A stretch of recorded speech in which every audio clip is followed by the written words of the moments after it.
Good morning, students.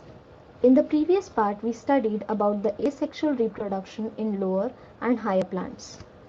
Today, in this part, we will be studying about the sexual reproduction in the flowering plants, that is, the angiospermic plants. And the part or the organ which is responsible to carry out the sexual reproduction in the angiospermic plants are the flower itself. In this type of reproduction, fusion of two compatible gametes or sex cells are involved. And the offsprings which are produced by sexual reproduction in the flowering plants are different from the parent plant. Now, the question arises is, when does this process of sexual reproduction in the angiospermic plants takes place? This process of sexual reproduction in the plant, it takes place at the end of their juvenile or the vegetative phase.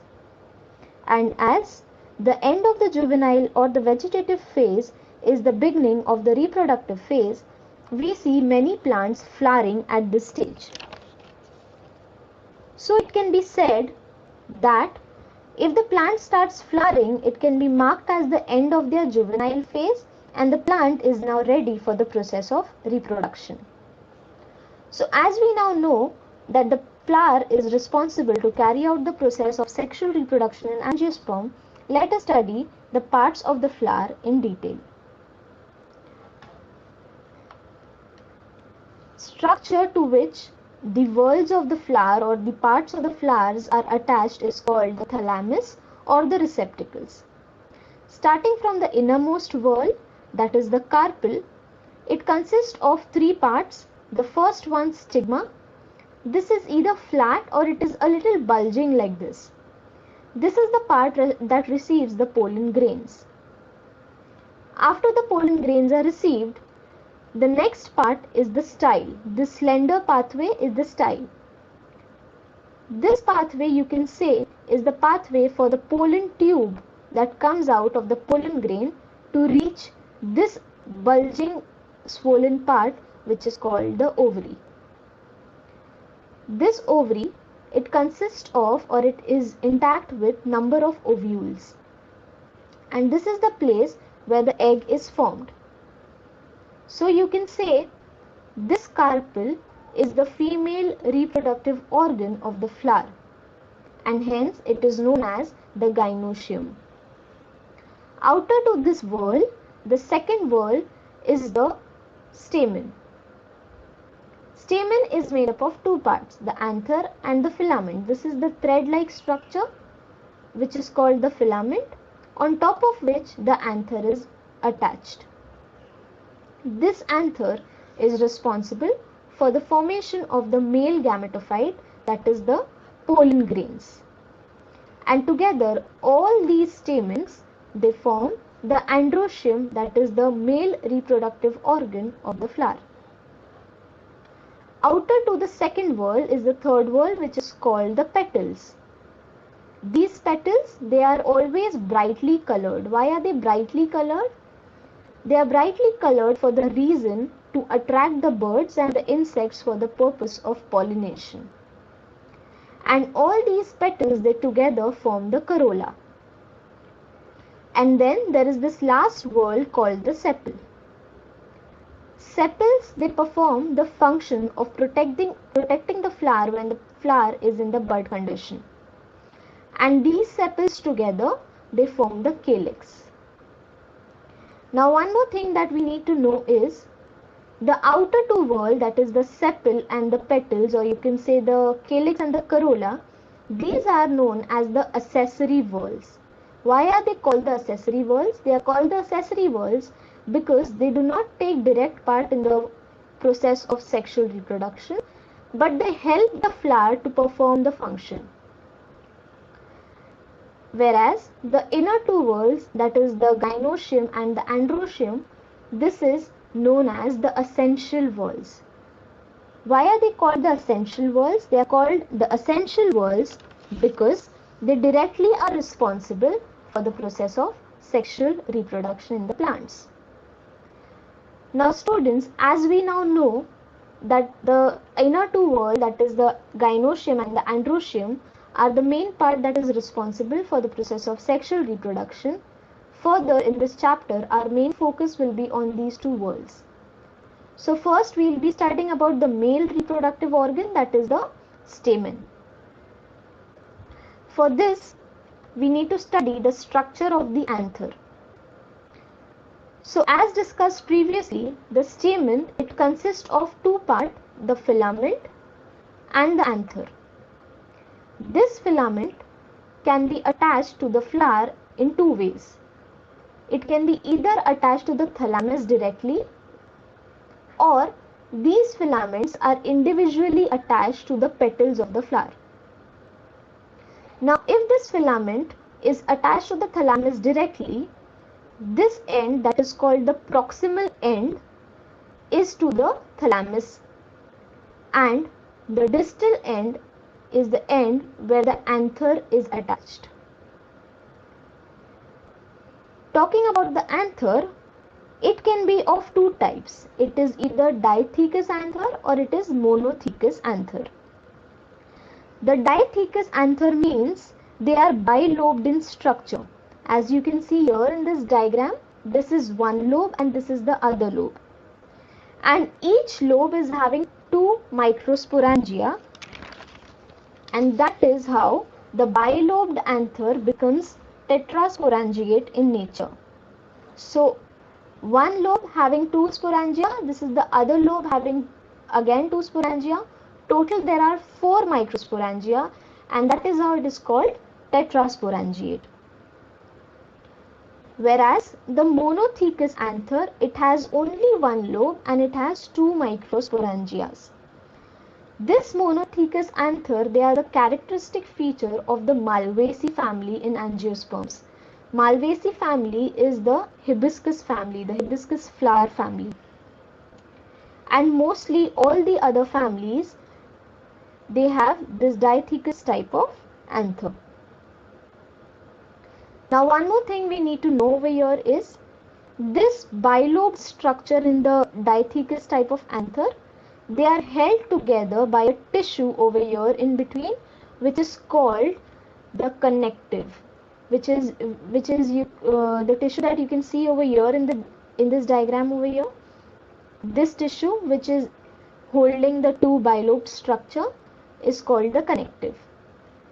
Now this connective tissue, it is sterile in nature. When we say it is sterile in nature, that means it does not take direct part, or it does not take any part in the process of sexual reproduction. Here in this picture below, you can see different fixations of the stamens. In the first one, that is the basifixed one, the filament is attached to the anther at its base, and so the name basifixed. In the second one, the adnate, the filament is attached to the anther to its entire length. The third one, dorsifixed, here the filament is attached somewhere at the back of the anther. And the last one, that is the versatile anther. This type of anther is seen in the anemophilous flower, that is the flowers which are pollinated by wind. Now in this type of stamen, the filament is attached somewhere in the middle over here at the anther, so that the anther can freely swing when the wind is blown. Now let us study the structure of the anther in detail by studying the internal structure of the anther. So as discussed previously, the dithecous anther, it is bilobed and it is tetrasporangiate in nature. So these are the two lobes, 1 and 2, and tetrasporangiate 1, 2, 3, 4 microsporangia. Initially, this anther, it is made up of parietal cell, and these parietal cells, they undergo division and form an anther wall which is 4 layers in thickness. Here this is a little magnified image. Here you can see the 4 layers. These are the 4 layers. So let us study all these 4 layers in a little detail. Starting with the epidermis layer. Epidermis layer is the outermost layer, that is protective in nature. It is made up of flat cells and it is just a single layer. Inner to this is the endothecium layer. This endothecium layer, again, it is single layered, but the cells over here are radially arranged, and also we find callose thickening in this layer. The third layer, the middle layer, this is made up of 2 to 3, or you can say 3 to 4 rather, 3 to 4 layer thick. This layer over here, the middle layer, is parenchymatous in nature. Now inner to this, the fourth layer, the tapetum layer, this is a very special kind of layer in this anther wall. Now why is it called a special kind of layer? Because it performs several functions. Now first let us see the structure of this tapetum layer. As you can see, each cell in this tapetum layer is pyramidal in shape and each one has its nucleus. Now it can be, these cells can be uninucleate or it can have multiple nucleus. And what are the functions that it performs? The first function is it provides nourishment to the developing microspores. Now this tapetum layer, it encloses the microsporangia, and these microsporangia, they on further development and maturity, they form or they produce the microspores or the pollen grains, you can say, which are the male gametophyte. Now these developing gametophyte, they need a lot of nourishment for their development, which is provided by the tapetum layer. The second function that it performs is that it secretes enzyme callase. Now what actually happens, initially when the microspores are formed or they are produced, they are held into a tetrad structure. That means 4 cells are held together tightly and they are held together with the help of callose thickening. The same callose thickening which was seen here also in the endothecium layer. Now to break this callose thickening or to dissolve this callose thickening, the tapetum layer, it secretes an enzyme callase which dissolves the callose and it gives rise to free microspores. The third function that it performs is it produces the Ubish bodies.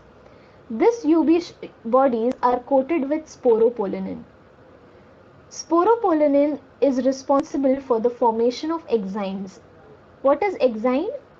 Exine is the outermost layer of the microspore or the pollen grains that we will be studying further in this chapter. Now, inner to this tapetum layer, there are cells which are tightly packed and they are called as archisporial cells.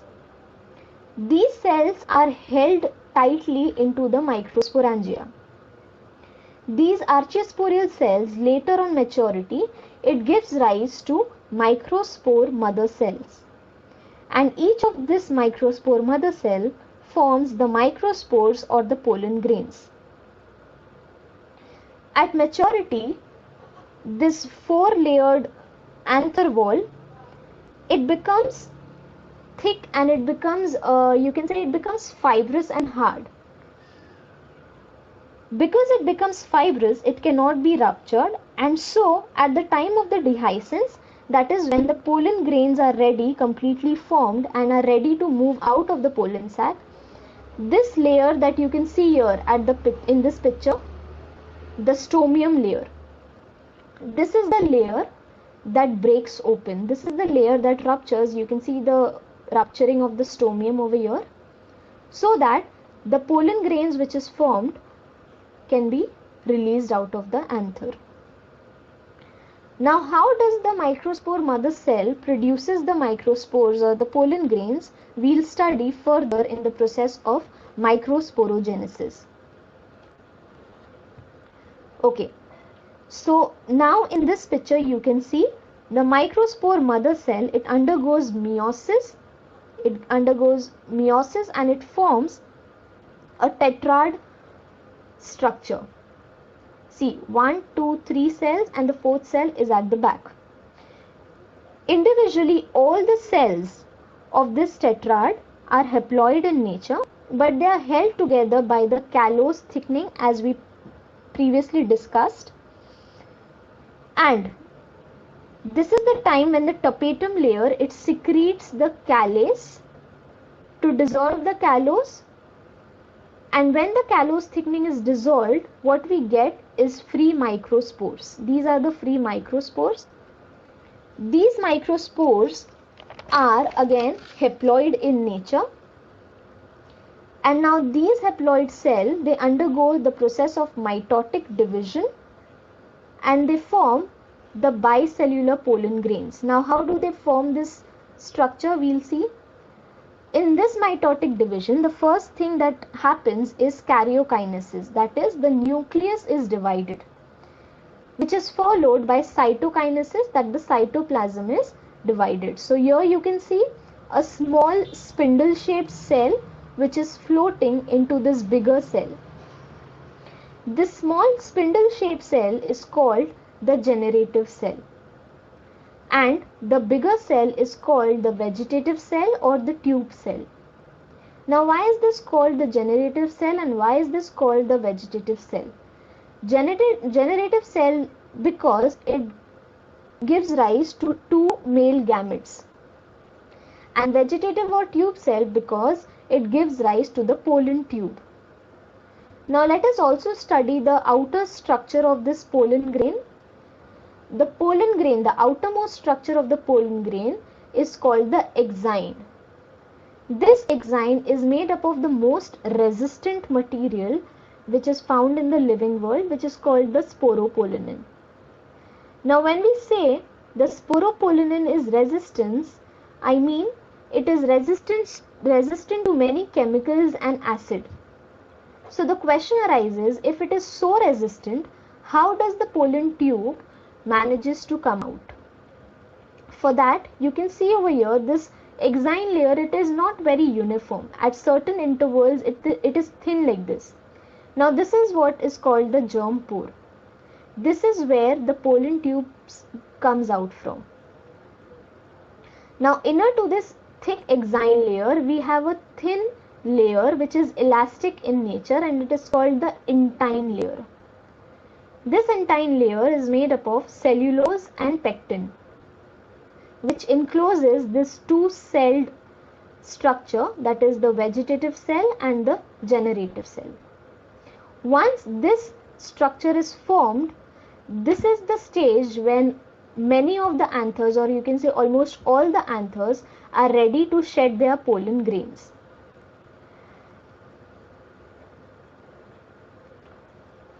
Here you can see a complete, you can say all the stages of the development of male gametophyte. This is the TS of the anther, where you can see the bilobed structure and the 4 microsporangias, from which the microsporocyte is formed, and this microsporocyte, it undergoes the process of meiosis, forming a tetrad structure. This tetrad structure is held together by callose thickening, which is when the callose thickening, the callose is dissolved by the enzyme callase, which gives rise to this free haploid microspores. These free haploid microspore, individually they go under mitotic division, forming a two-cell, that is a bi-celled structure, which is having a tube cell and a generative cell.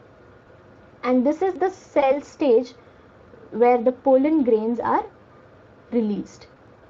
Here you can see this is the pollen grain from where the pollen tube is coming out, which is carrying the two male gametes, that is the sperm cells.